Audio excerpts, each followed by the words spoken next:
Olá, meus amores, como vocês estão? Espero que todos estejam ótimos. Pessoal, vamos para mais um resuminho da semana, não é isso? Do que nós fizemos nas nossas aulas de matemática. Pessoal, o que é racionalização de denominadores? Vamos relembrar?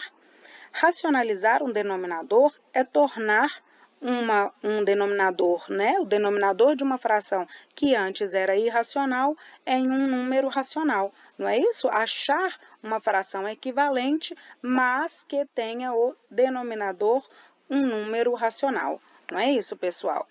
Como eu vou fazer isso, Bárbara? Multiplicando, pessoal, denominador e numerador pela própria raiz que antes se encontrava no denominador. Olha só, 1 sobre raiz de 2 ao quadrado, ok?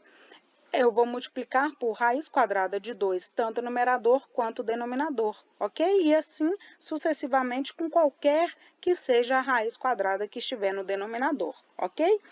Segundo caso, pessoal, quando nós tivermos nos nossos denominadores uma raiz enésima com um radicando elevado a m, nós multiplicaremos pelo quê?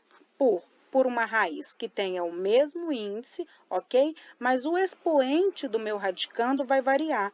O expoente do radicando vai ser o índice da raiz menos o expoente que estava no denominador, o expoente do radicando anterior, ok?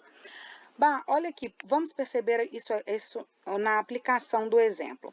2 sobre raiz cúbica de 6. Olha, o índice da raiz é 3, então eu vou multiplicar numerador e denominador por uma raiz que tenha índice 3. O radicando vai ser o mesmo, 6, ok? Só que o expoente do radicando vai variar. Olha só, o expoente do radicando aqui, na minha fração anterior, era 1. Não é isso? Quando não tem nenhum número aqui, eu considero o número 1. E o expoente do radicando aqui, na fração que eu vou multiplicar, vai ser exatamente 3 menos 1. Olha só, 3 menos 1. Olha o segundo exemplo aqui, pessoal. Aqui ele fatorou o 81, não é isso? 81 é igual a 3 elevado a 4, ok? E olha só, ele multiplicou, então, por raiz quíntupla, tá? De 3, ok? Elevado a 1. Por quê, pessoal? Porque, olha só, a raiz permaneceu com o mesmo índice, não é isso? O índice 5 e índice 5, e o que modificou foi o expoente do radicando. Anteriormente era 4, só que agora vai ser 5 menos 4, 1. É exatamente o expoente que está aqui nessa minha raiz, ok? Que eu irei multiplicar. Pessoal, o porquê disso? Porque, olha só, relembrando das propriedades de multiplicação entre radicandos, eu tenho que, toda vez que eu multiplicar radicais com o mesmo índice, olha só, as raízes aqui, elas possuem o mesmo índice e mesma base, olha aqui. Aqui eu tenho raiz 5 de 3 elevado ao quadrado vezes raiz 5 de 3 elevado ao cubo. Eu mantenho o índice da raiz, mantenho a base e somo os expoentes, ok?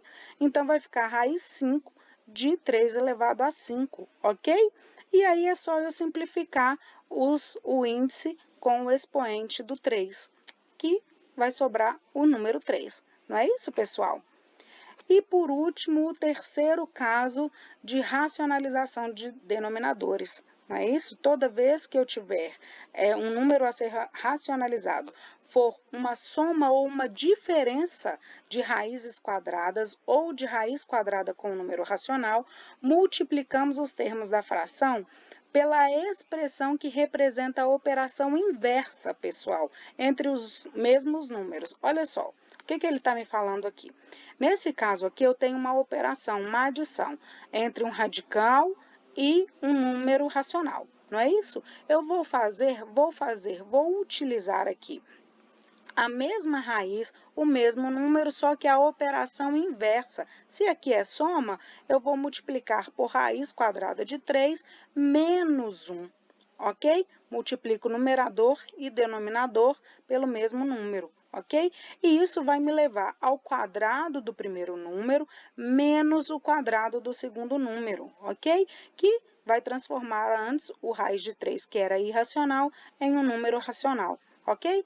Pessoal, percebam aqui a mesma coisa. Aqui eu tenho duas raízes, dois números irracionais, e eu tenho a subtração entre eles, não é isso? Então, eu vou multiplicar pelas mesmas raízes, só que agora com a operação inversa. Vou multiplicar por raiz de 7 mais raiz de 3, ok? Porque da mesma forma vai me levar ao quadrado do primeiro menos o quadrado do segundo. Pessoal, essa propriedade aí a gente tira lá atrás de um produto notável, não é isso? Por isso que a gente estuda produtos notáveis. Primeiro, não é? Olha aqui, quem lembra desse produto notável aqui? O produto é de a soma pela diferença entre dois números, não é isso? É igual ao quadrado do primeiro menos o quadrado do segundo, não é isso? Então, exatamente isso, olha só, se eu tenho aqui a subtração entre dois números, eu vou multiplicar pela soma desses dois números, ok? Que vai me dar o quadrado do primeiro menos o quadrado do segundo. A resposta sempre vai ser baseada nisso aqui, pessoal, ok? E depois, na nossa aula, nós iniciamos, na verdade, né, geometria. Nós relembramos algumas coisas que nós vimos em sala de aula, como o teorema de Tales, o teorema da fundamental, não é isso? Semelhança de triângulos. Quando que duas figuras ou dois triângulos são semelhantes, pessoal?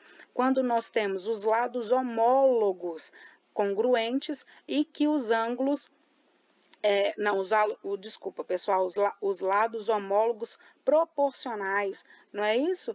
E que nós temos os ângulos homólogos congruentes, ok? Não os lados congruentes, me perdoem. Os lados homólogos, eles têm que ser proporcionais, não é isso? E os ângulos, sim, congruentes, ou seja, os ângulos têm que ser iguais. Pessoal, tem uma videoaula inteirinha falando sobre semelhanças de triângulos e os casos de semelhança de triângulo, não é isso? Então, quem ainda não assistiu, vale a pena voltar lá no YouTube, dar uma olhadinha nessa aula, ok? Não deixem de fazer. E aí a gente corrigiu os exercícios de aprendizagem da página 101, 102, ok? Da página 100 e depois das páginas 105, 106 e 107, ok? Pessoal, na nossa última aula, a gente não foi, na verdade, uma aula conteudista, né? Não foi uma aula sobre o conteúdo que estava na nossa apostila. Na verdade, foi uma conversa sobre educação financeira. E eu acho que foi uma conversa bem válida, né? Nós falamos de coisas que nós escutamos muito, mas que muitas vezes a gente não sabe o que isso significa. E não é a gente não falou sobre o significado da palavra em si, nós falamos do que isso influencia na nossa vida. Não é isso? Nós falamos sobre inflação, o porquê da inflação, o que é inflação e por que ela influencia na nossa vida. Nós falamos da taxa Selic, não é isso? Nós falamos do que é ser próspero para cada um. Muitas vezes a gente quer ser próspero. Se você perguntar para qualquer um, você deseja ser próspero? Sim, mas ele nem tem na mente o que é ser próspero. Né? Ele não sabe responder. Então a gente conversou sobre isso, nós conversamos sobre as nossas metas, não é isso? O que é ser próspero para cada um, o que é ter liberdade financeira e principalmente sobre o poder das nossas palavras, não é isso? Se a gente fala que eu não consigo entender isso, eu não consigo fazer aquilo, isso vai se tornar uma verdade para cada um de nós. Então a gente tem que falar assim, eu posso até não conseguir agora, mas eu vou fazer, eu vou estudar, eu vou me dedicar a isso porque eu vou conseguir. Não é isso? E eu acho, pessoal, que educação financeira é muito importante na nossa vida. Eu acho não, ela é muito importante, né? E ela tem que ser importante a partir de agora, porque a gente tem que começar a entender isso a partir de agora. Não é isso? Então, aproveita esse recesso escolar aí que a gente vai ter, faça uma pesquisa sobre todo o nosso mercado financeiro, sobre o que essa pandemia e como ela tem afetado o nosso mercado financeiro, não é isso? Sobre investimentos, nós conversamos um pouco sobre investimentos também. Então, eu acho que vale muito a pena vocês pesquisarem um pouquinho. E quando a gente voltar às aulas presenciais, nós faremos um trabalho a respeito desse assunto, ok? Ótimo recesso escolar, pessoal. A saudade cada dia maior, mas eu tenho certeza que logo, logo nós estaremos juntos e tudo isso vai ter passado, ok? Um ótimo beijo, um ótimo dia para vocês.